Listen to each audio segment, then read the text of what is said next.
Hey everyone, I'm Doria. My family calls me Jerry.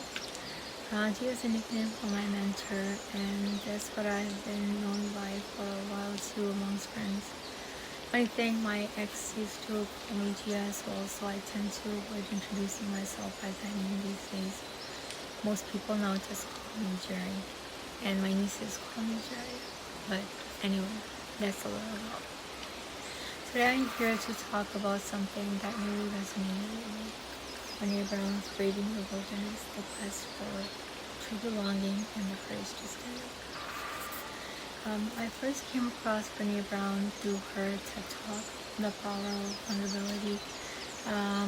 I highly recommend, if you haven't seen it yet, to see it.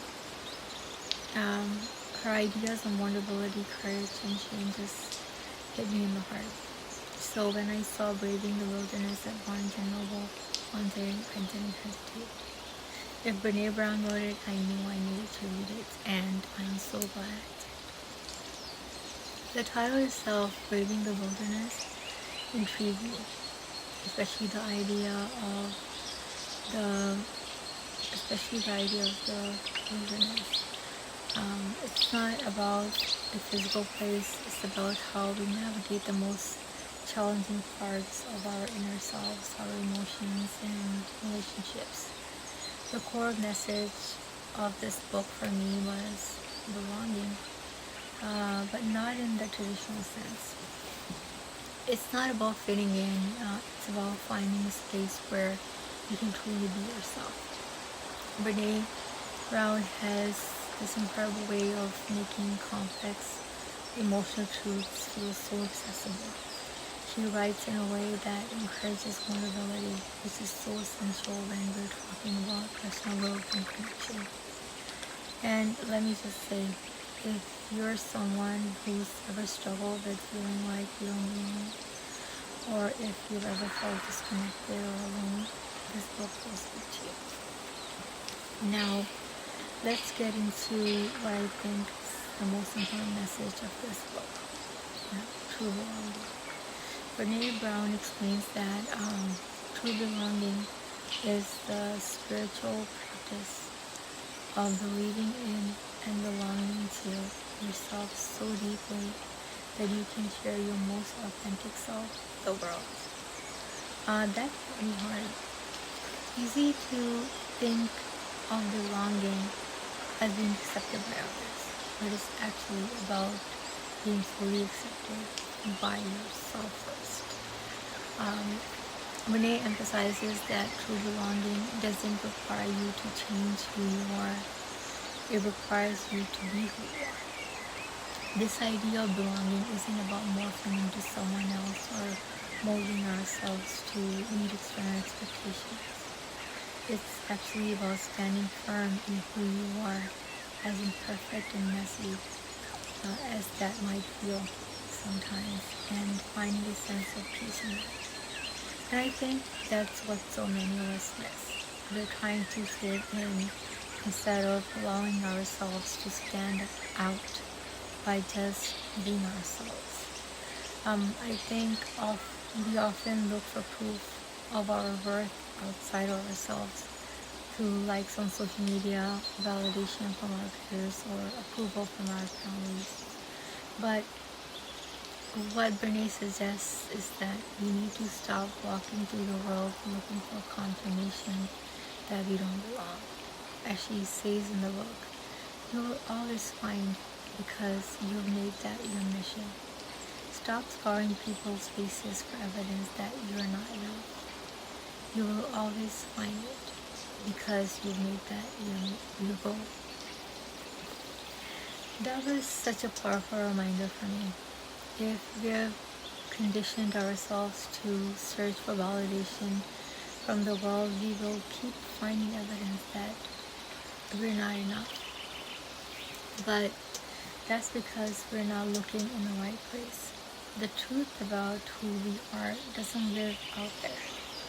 It lives in our hearts. Brené talks about the wilderness a lot, which I think is such an interesting metaphor. The wilderness isn't just about being physically alone or isolated.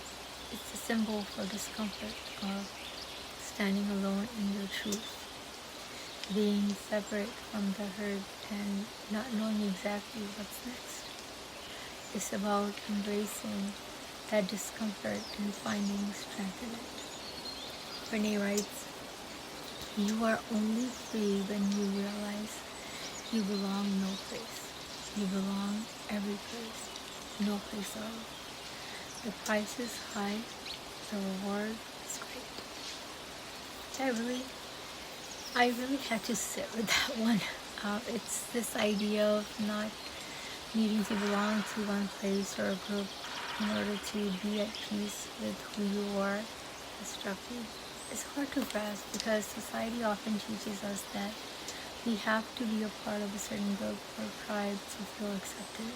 But true freedom, Brené says, comes when we let go of that need and just embrace who we are wherever we are. In the wilderness, we may be alone, but we are not alone in our aloneness. That's the big paradox. The wilderness is where we find ourselves and where we realize that belonging isn't about fitting in or changing. It's about being fully ourselves. What Brené also beautifully touches on is how vulnerability and courage are connected. There's no courage without vulnerability.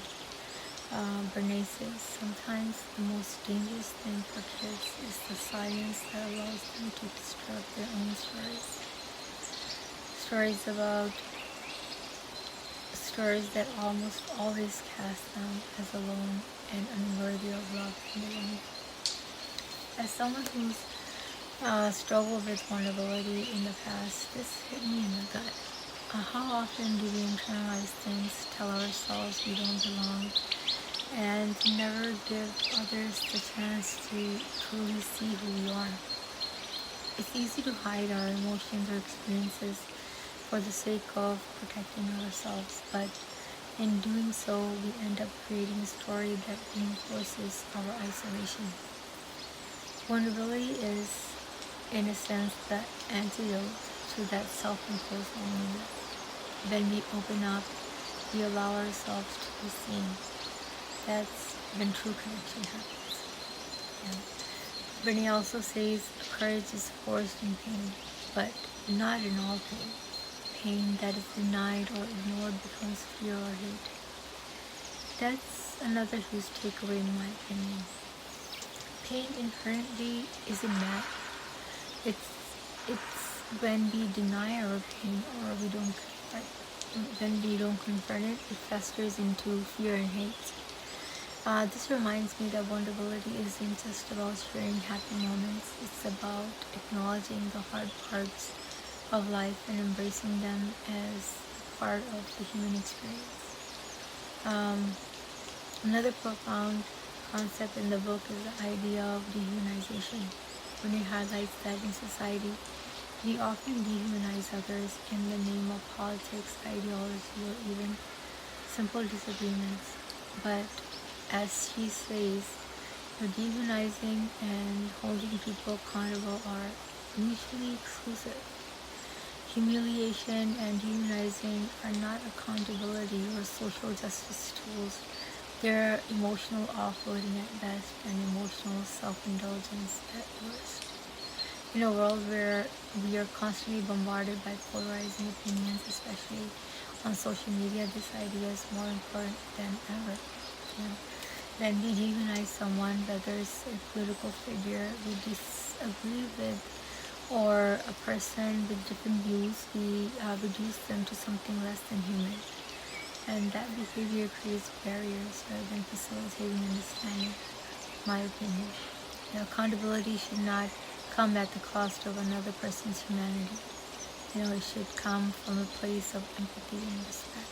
And if we truly believe in creating a more just world, we need to stop reducing others to the other. We need to see their full humanity even when we disagree with it. There's another piece of wisdom in the book that really made me think. When the culture of an organization mandates that it is more important to protect the reputation of a system and those in power than it is to protect the basic human dignity of the individuals who serve that system or who are served by that system, you can be certain that the shame is systemic. The money is the driving ethic, and accountability is all with it. This is so powerful, you know,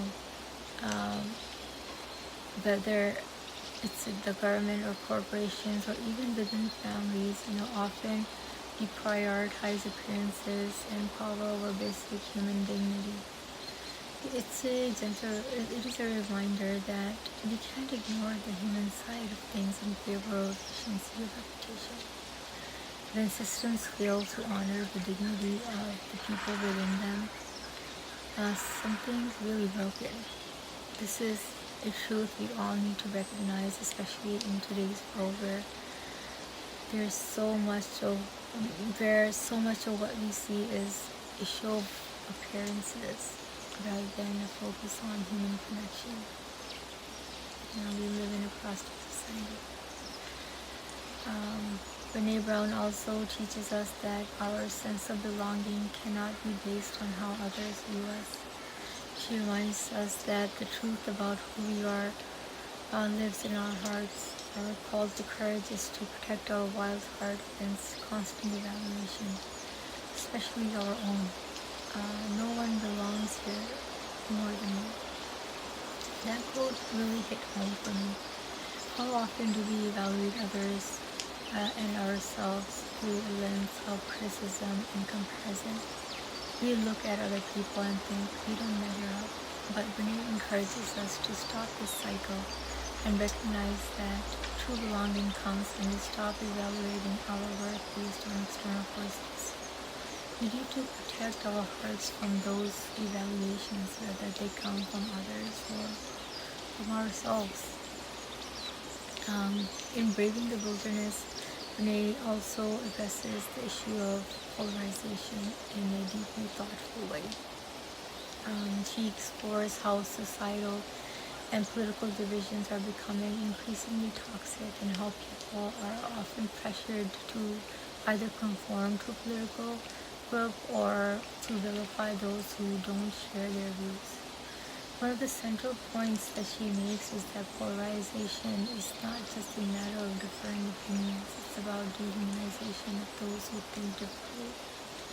She writes, when we hear people referred to as animals or aliens, we should immediately wonder, is this an attempt to reduce someone's humanity so we can get away with hurting them or denying them basic human rights? But Brown argues that polarization is really dangerous because it leads us to reduce others to caricatures or enemies, thus justifying harmful behavior towards them. In a polarized world, we are less likely to engage in open, respectful dialogue and more likely to resort to shaming, dehumanizing, and vilifying those with opposing viewpoints. This, she asserts, leads to greater isolation, disconnection, and misunderstanding. She also critiques how in polarized environments people can lose sight of shared humanity, focused on group identity rather than individual values. She encourages readers to move beyond the echo chambers of their own group and seek connection even with those they agree with. And as she writes, not enough of us know how to sit in pain with others, whereas our discomfort shows up in ways that can actually hurt people and reinforce their own isolation. Brené argues that rather than retreating into our isolated ideological bunkers, we need to lean into discomfort, be vulnerable in our interactions, and practice empathy towards those we find hardest to understand. True belonging for her means engaging with the wilderness of difference and diversity, standing firm in your own values, but also being willing to connect with others who stand in different places. Essentially, her take on polarization is that it diminishes the quality of our interactions and it undermines the possibility for meaningful change. It's not about being right or wrong, it's about being human and learning how to engage with each other in our full humanity without reducing one another to labels or enemies. And to wrap this up, one of my favorite thoughts from the book is, I imagine one of the reasons people cling to their hate so stubbornly is because they sense once the hate is gone, they will be forced to deal with pain. That thought blew my mind. So many times we hold on to anger or hatred because we don't want to confront the deeper emotions and the vulnerability that lies beneath it. But the real courage comes when we allow ourselves to face those emotions and to stand in the discomfort of our own truth. The truth is painful, but it's also where healing begins. So to sum it all up, Braving the Wilderness is more than just a book. It is an invitation to stop searching for external validation and instead begin the journey of belonging to yourself first and foremost. It's a reminder that true belonging doesn't require you to change who you are, it requires you to be who you are. Brené calls to courage, asks us to step into the wilderness, not to isolate ourselves, but to find freedom in standing alone with our truth, vulnerability, and humanity. As I wrap up this review, I'll leave you guys with this final thought from the book. The truth about who we are lives in our hearts. Our call to courage is to protect our wild heart against constant evaluation, especially our own. And no one belongs here more than you. And that's something we all need to hear. So if you're looking for a book that challenges you to rethink how you define belonging and how you navigate vulnerability, I highly recommend Braving the Wilderness by Brené Brown. It'll make you reflect on your own path, and hopefully it will help you embrace your own worth. Thank you.